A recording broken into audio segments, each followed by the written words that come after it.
Mantan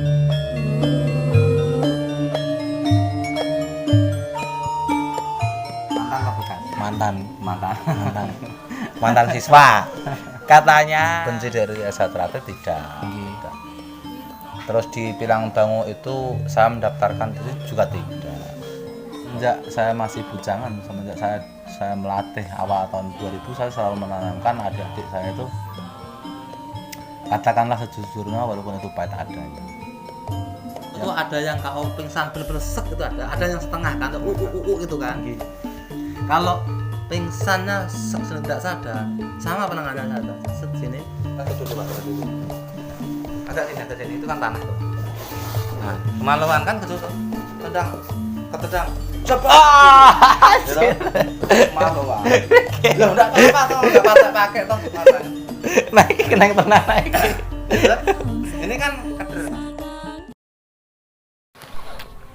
Assalamualaikum warahmatullahi wabarakatuh. Welcome back to my channel Arif 27 2013. Oke geng, kali ini kita akan membahas video lanjutan dari yang kemarin, yang warga PSHT keluar dari PSHT dan mengikuti warga menjadi Pilang Bangu karena alasannya ada ketidakterimaan terhadap perlakuan saudara terhadap pelatihnya dulu dan akhirnya memutuskan untuk keluar dari PSHT.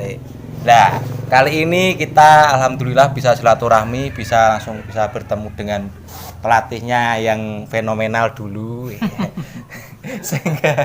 sehingga membuat benar-benar adik-adik yang dulu yang pernah dilatih itu royal, teman. Benar-benar royal terhadap pelatihnya ke sana ke sini, ikutlah pokoknya keputusannya. Ini kita bertemu dengan Mas Herjono selaku ketua cabang apa pripun sakniki, Mas? Nggih. Ketua cabang PSHP Pilang Bangu Boyolali, Mas. Nah, dulu itu Mas Herjono itu sempat viral gitu, Mas. Viral karena keputusannya yang sangat fenomenal di wilayah Juwangi, Boyolali yang dulu disesepuhkan di wilayah sini kok tiba-tiba memutuskan keluar dari PSHT, entah apa alasannya, Kak. Saya nggak tahu, Mas. Nah, dulu itu kemarin sempat mewawancarai bekas siswane sampean Torene kok Mantan apa bekas? Pripun? Mantan apa bekas? Mantan siswa. Katanya dia itu ikut pindah ke PSHP karena ada perilaku yang tidak baik terhadap saudara. Tenggene sampean ndak yo leres ngoten niku, Mas. Ya gini, kalau keputusan mereka saya kan nggak perlu tahu, nggak tahu. Tapi kan itu dirasa mereka sendiri. Saya waktu itu keluar kan nggak mau ajak-ajak yang lain. Jadi sikap seseorang itu bagi saya itu sikap tindakan apapun saya itu akan berdampak dengan diri saya sendiri. Dan saya tidak perlu mengajak-ajak siapapun. Kejujuran itu saya miliki sendiri. Dan tidak perlu saya harus mengajak-ngajak itu, orang saya sendiri belum tentu sebaik orang bilang kan. Jadi kalau intinya waktu keluar dari Esa Terate dulu begini, Mas. Jadi bukan soal saya itu benci dari Esa Terate tidak. Terus di Pilang Bangu itu saya mendaftarkan diri juga tidak. Sebenarnya tidak seperti itu, tidak. Kalau awal dari awalnya saya bisa keluar dari Esa Terate itu sebenarnya juga bukan keputusan mendadak, itu sebenarnya keputusannya juga lama, lebih dari 1 tahun. Sekitar tahun 2013. Surat edaran 44 dari PSHT itu turun dari tahun 2013, tetapi waktu itu saya kan belum mendengar itu. Saya dengar sekitar tahun 2015 mungkin ya, 2015. Nah, itu ada salah satu siswa saya kebetulan lagi senang-senangnya latihan. Beliau itu dulunya termasuk peminum keras. Dia mau latihan dan berhenti itu motivasinya katanya dari saya. Jadi waktu saya pengen keluar itu ditahan dulu. Jangan dulu, Om. Saya masih latihan, Om. Nanti kalau Om keluar dah yang awal saya untuk latihan berikutnya siapa. Jangan yang jadi motivasi saya latihan kan dengan Om gitu. Iya. Ya udah saya berhenti. Nggak jadi keluar, tapi kalau jujur hati saya itu berontak, Mas. Karena gini, saya teringat semenjak saya masih bujangan, semenjak saya melatih awal tahun 2000, saya selalu menanamkan adik-adik saya itu katakanlah sejujurnya walaupun itu pahit adanya. Yang jujur itu boleh dibenci sama orang, tetapi Tuhan tidak akan pernah membenci orang yang jujur. Saya punya prinsip seperti itu. Nah makanya karena dari sikap seperti itu yang saya tanamkan dari muda. Kalau saya jelas-jelas sudah masuk dalam pelanggaran surat edaran 44 atau yang terkenal SE 44 dari PSHT tahun 2013 itu kan salah satunya saya tersangkut pada pelatihan PJL, anggota PJL. Jadi saya belajar nguri-uri materi jurus PJL gitu Mas. Jurus lama nih. Ya, jurus lama. Jadi tahun 2000 akhir 2002 saya latihan, awal 2004 alhamdulillah Januari tanggal 30 tahun 2004 itu saya disahkan tingkat 2 PJL di Ngawi latihannya, tapi pengesahannya dulu di Magetan di tempat Pak Fadol atau Mbah Ling itu. Dan waktu saya dari hasil latihan itu saya tetap eksis di S1 Ternate karena memang saya orangnya aktif, saya cinta dengan S1 Ternate ya saya aktif. Tapi gara-gara S44 itu Mau nggak mau. mau nggak mau saya harus keluar. Tapi saya keluar demi ketaatan saya terhadap organisasi S1 Ternate karena saking cintanya saya dengan organisasi yang saya aktifi selama itu, ya saya harus taat dan saya harus keluar. Walaupun tanpa diapa-apakan, saya tanpa dihujat, tanpa diapa nggak usah. Saya sudah sakit banget Mas. Sudah sakit karena apa? Saya harus melepaskan seragam yang selama ini saya banggakan dengan tingginya sebuah persaudaraan yang selama ini saya bawa kemana-mana. Itu dari persaudaraan yang tadinya tidak kenal jadi kenal. Kita di S1 Ternate diajarkan sangat dekat, bukan saudaranya tapi persaudaraannya sangat dalam. Jadi dari situ saya tertanam jiwa persaudaraan itu sangat dalam. Jadi kalau misalkan suruh keluar, sakitnya luar biasa. Beda kalau orang yang nggak pernah latihan Mas, nggak jadi warga sedot terus bertahun-tahun non aktif gitu. Mau keluar mau apa dia nggak merasa memiliki, seakan-akan penak mah. Tapi kalau orang yang selalu aktif, rasa memilikinya itu dalam. Cerita-cerita mungkin dulu waktu saya masih eksis di S1 Ternate kan seperti apa loh ya saya. Setiap kali adik-adik latihan ada. Saya ngelatih dari pendiri juga di Kedua Ranting. Saya salah satu pendiri S1 Ternate di Kecamatan Juang. Itu masih waktu itu masih gabung di Semarang kan. Itu hingga sampai tahun 2008 terakhir pengesahan di Semarang. Itu saya sangat aktif mungkin ya, di mana-mana saya kan selalu ada. Tapi ya kembali lagi dengan SE44 itu saya harus keluar dengan berat hati, dengan hujan tangis pun saya tetap terima. Nah begitu tahun 2016 saya keluar. Setelah siswa yang tadinya sudah jadi kan, yang sudah disahkan tadi tak jadi. Kemudian saya keluar, kan sudah boleh, dia bisa memaklumi, akhirnya saya pamit keluar tahun 2016 sekitar Oktober. Saya keluar dari anggota SH Brambang itu dengar gitu, saya keluar. Kemudian setelah mendengar itu ditariklah, karena kami juga dulunya akrab juga tuh, ditariklah ya saya terima, karena saya hobinya pencak ya, yang penting saya bisa pencak ya saya terima. Alhamdulillah saya disahkan di SH Brambang tahun 2016 itu juga. Sekali ditarik itu langsung saya disahkan dulu. Enggak latihan dulu Mas. Enggak latihan dulu, saya disahkan dulu, kemudian ikut latihan terus TOT. Saya undang pusat ke sini 2 kali TOT. Terus kemudian itu tahun 2016 saya mulai ya, akhir 2016 itu. Terus udah kalau adik-adik yang tadi yang mengikuti saya itu tadi, itu begitu terdengar saya keluar sudah, pasti dia langsung nyari saya, ditanya gini. Akhirnya dia belum bisa memutuskan, tapi dengan berjalannya beberapa minggu hujatan ke saya itu luar biasa. Padahal dia tahu saya keluar dari SHT itu seperti apa, bukan sebuah kebencian. Akhirnya dia mungkin kalau nggak terima kan itu haknya dia ya. Akhirnya dia ikut bergabung ke saya dan belajar di SHT Langbango. Ya sudah, saya Terima, ya, saya terima, tapi jangan pernah mengajak yang lain. Cuma itu pesan saya seperti itu. Tapi itu kan kayak Mas Agus, Mas Oki ini kan sempat ikut toh Mas. Saat ini kan pun keluar napa pripun iku statusnya Mas? Kalau pamit ke SHT Langbango sih enggak. Nggih. Enggak. Untuk KTA Piagam ada, mereka ada. Enggak pamit. Ya, kalau saya gini.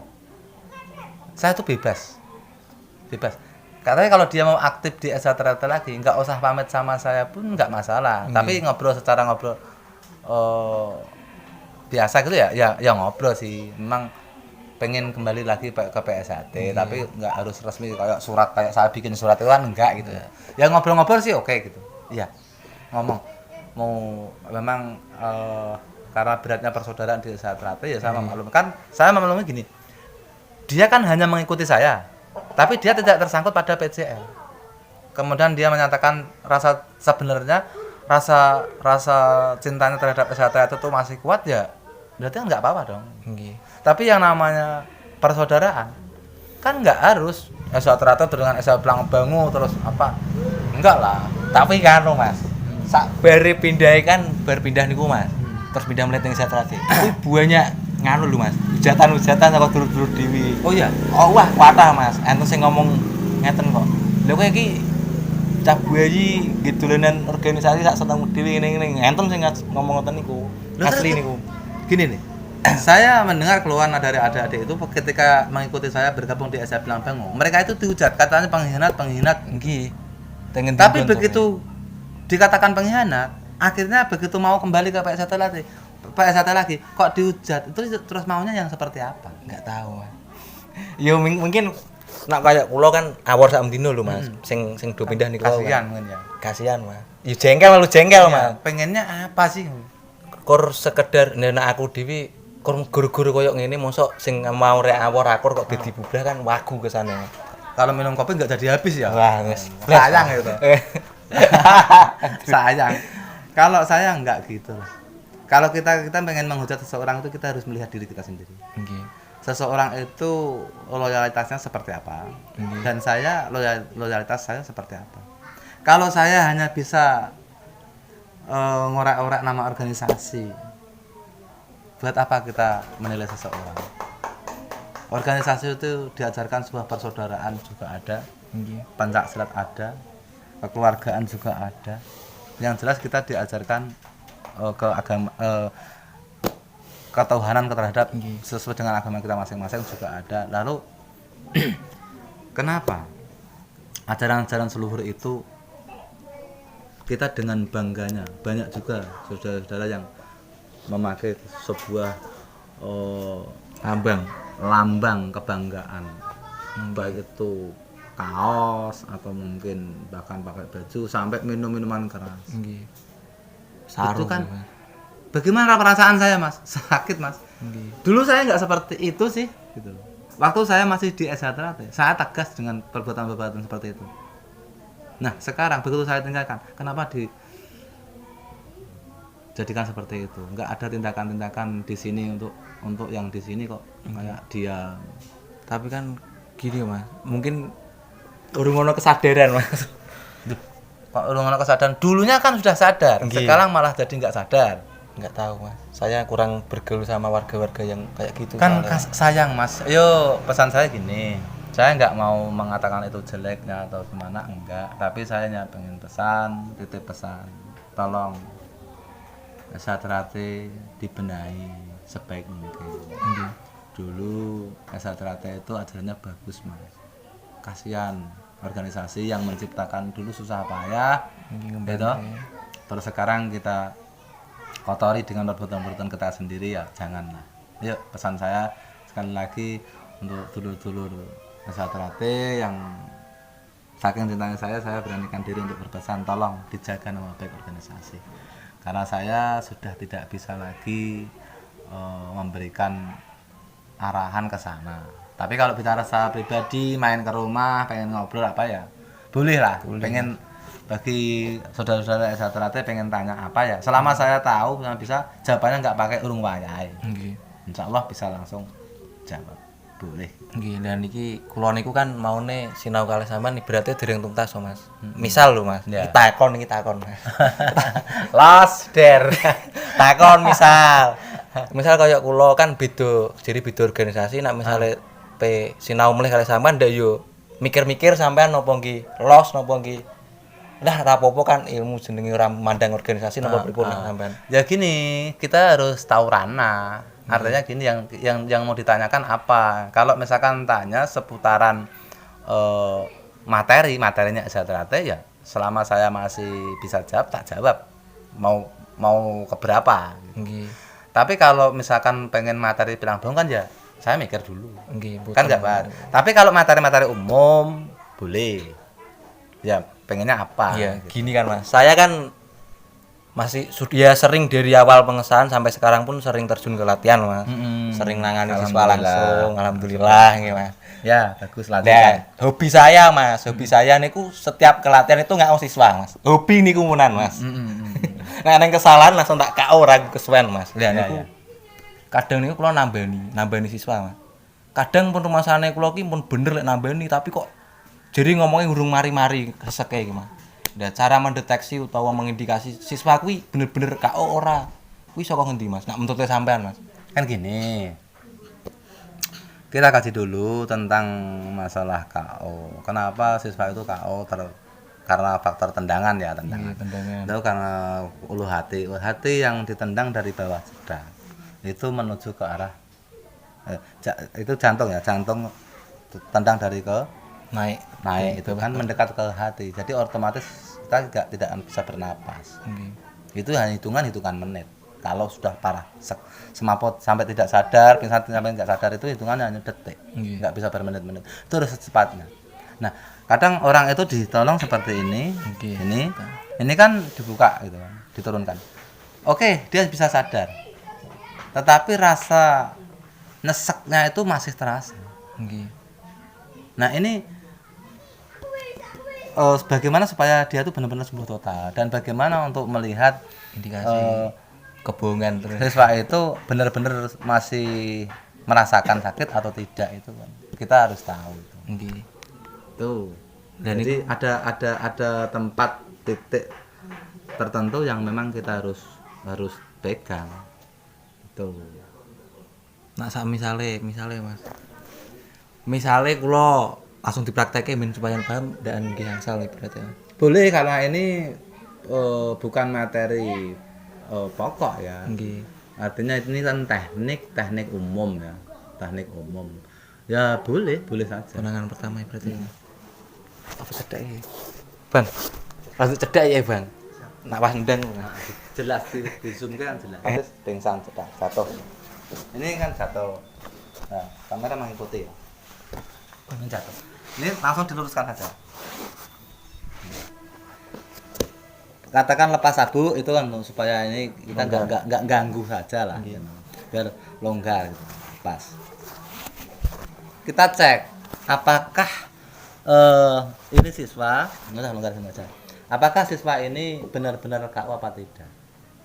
Kan KO itu ada yang KO pingsan benar-benar sek itu ada yang setengah kan, itu kan. Kalau pingsannya sek tidak sadar, sama penanganannya sadar. Sini, gitu. Tetapi yang setengah KO ini bisa mengadakan pura-pura. Padahal kita tendangnya nggak feeling kita yakin masih ingat toh, feelingnya kita nggak sekeras itu, harusnya nggak KO. Tapi dia sakit. Kita cek. Kalau asli pingsan, ya kamera bisa didekatkan ya. Ini kalau pingsan ini antara ini tulang. Ini gitu, ini tengahnya ini kencang Mas, keras banget. Ini KO. Kalau nggak KO ini memes, enak seperti ini. Tapi kalau orang KO atau setengah KO ini kencang Mas, kencang, melebihi yang sengaja dikencang-kencangkan. Itu melebihi, kencang sekali sini, gitu. Kalau ini masih agak sedikit merasakan ganja itu agak sedikit, lalu turut lagi. Sini Sini. Jadi ulu hati loh ya. Set. Nih, ke bawah. Di sela-sela tulang ini, ya iga ini ya. Tulang iga ini. Ini tarik ke atas. Bukan tarik ke atas ini loh ya. Ini agak ke bawah sini. Set. Gitu. Kan jadi pinggang sini ketarik. Set. Ini pas ujung lempeng ini. Ujung lambung ini. Nah, ya, ini. Selangkangan loh ya. Ujung perbatasan selangkangan. Tarik ke atas. Set. Ini ya. Ada yang sampai sini, ada juga yang kalau laki-laki bablasan sini. Cek lagi sini. Udah enakan. Kalau ini jangan nanggung seperti ini, Mas. Langsung set gitu. Ya. Jangan, tapi usahanya jangan sampai Pak sekencang apa malah jebol gitu. Nggih, Mas. Ya senormalnya lah gitu. Tapi ada juga yang nakal siswa itu, Mas. Dulu ada yang nakal juga. Kalau siswa nakal sudah sembuh, tapi memang dia itu hari-harinya malah latihan. Bisa, Mas, ngomong. Pura-pura. Gampang kalau pura-pura tampilek saya. Pak gitu. Udah. Tangi, pasti, Bang. Jadi seorang pelatih jangan mau dibohongi siswa. Dan siswa seperti itu. Nah, kenapa saya mengatakan seperti itu? Semoga Mas Arif ini sadar dengan keterangan ini, dengan belajar seperti ini sadar besok-besok dan akan mengajarkan ke adik-adiknya bahwasanya seorang pesilat itu sebenarnya juga butuh pelajaran terapi. Pelajaran pengobatan minimal. Supaya apa? Ya bisa ini tadi, bisa menolong ini. Supaya tidak terjadi kecelakaan fatal. Karena seperti ini, ditunggu ke rumah sakit, ya enggak jadi mati, Mas. Nggih, Mas. Soalnya nggak bisa napas sih, Mas. Gitu, enggak kuat. Bisa mati. Nggih. Tapi kalau segera ditangani ya insya Allah aman kan. Nggih toh. Tuh. Begitu juga dengan kemaluan. Nggih. Kemaluan, duduk Pak, duduk. Nah, agak sini, itu kan tanah tuh. Nah, kemaluan kan ketendang. Cepat. Gitu. Kemaluan. Loh, enggak apa-apa toh, enggak pakai toh matanya. Naik tenang naik. Gitu. Ini kan keder Mas ini. Ini keder. Nggih. Ini di sini, sebelah sini ya. Ini enggak bisa, mungkin saya kurang jelas cara menjelaskannya, mungkin tempatnya ya. Rasa penting aku. Gini ya. Penting Kena rasa. beneran. Nah, karena saya. Jadi gini, antara telurnya. Nggih. Bawah telur itu dengan duburnya itu, Mas. Jadi dengan duburnya itu sini, sebelah sini. Nggih. Jadi pojokan selangkang sini. Ini tarik sini. Rasa toh? Nggih. Nah, ini. Ingat-ingat ya. Jadi ini belajarnya nggak bisa lisan, Mas, harus praktek merasakan. Nggak merasakan juga nggak temu. Bener nggak? Nggih, Mas. Ini sampai ditekan terus, Mas. Tekan terus sampai benar-benar berhenti. Yang gemeternya tok tok tok tok tok tok. Ini gemeter sekali sini. Ini sampai benar-benar tenang. Nah, kalau sudah tenang, baru bisa dilepas. Oke ya? Nggih, Mas. Terima kasih, Mas. Oke, cukup sekian kali ini, geng. Untuk video silaturahmi dengan mantan sesepuh PSAT dan sekarang menjadi sesepuh PSAP, dan semoga video kali ini bisa bermanfaat untuk kita semua dari warga PSAT, entah warga PSAP, menjadi pembelajaran lah penanganan. Lain kali kalau ada yang pengen ditanyakan, lain kali boleh mau tanya-tanya, boleh bebas. Siap. Seputaran teknik pengobatan yang seperti apa, termasuk kesleo engkel apa, boleh, bisa belajar. Nggih, Mas. Insyaallah mungkin naan sak misale view-ne niki meledak kok, Mas. Ntar Ntar kita akan gali lebih dalam tentang ilmu pengobatan terapi dari Mas Herjono, entah penanganan terhadap siswa yang patah tulang lah, kesleo, kesurupan, pingsan. Ntar kita buka di sini, geng. insyaallah. Insyaallah. Jangan Semoga kita semua diberikan kesehatan. Nggih. Amin. Longgar waktunya, semuanya bisa. Yang penting kita, kalau saya ditanya ini, kita harus di sela-sela ini, Mas. Karena ini Mas Arif mengajak buka ini kok ya video. Ini ada pasien juga, Mas, antri. Jadi besok-besok kalau misalkan pengen buat seperti ini, edukasi seperti ini ya. Ya. Artinya harus sabar. Nggih, harus sabar nunggu. Contoh nih, Mas, ini ada pasien dari Weleri ya. lari. Terus yang itu bisa di keluar. Santai. Itu. Antri berapa orang? Metu ya, Mas? Men ketok. Nah, itu kan ada pasien udah datang lagi pasien beberapa motor itu. Nggak tahu apa belum saya temuin itu. Ya, intinya seperti itu. Jadi sabar, kita kan nunggu pas selesai nerapi kita bikin edukasi lagi boleh lah. Terima kasih Mas. Oke, gitu. Oke, untuk penonton kali ini jangan lupa like, comment, and subscribe serta share video-video kami agar kami semakin semangat untuk membuat video-video edukasi yang dapat memberi ilmu lah, khususnya untuk kalangan pesilat yang ada di Indonesia. Terima kasih. Wassalamualaikum warahmatullahi wabarakatuh. Waalaikumsalam warahmatullahi wabarakatuh.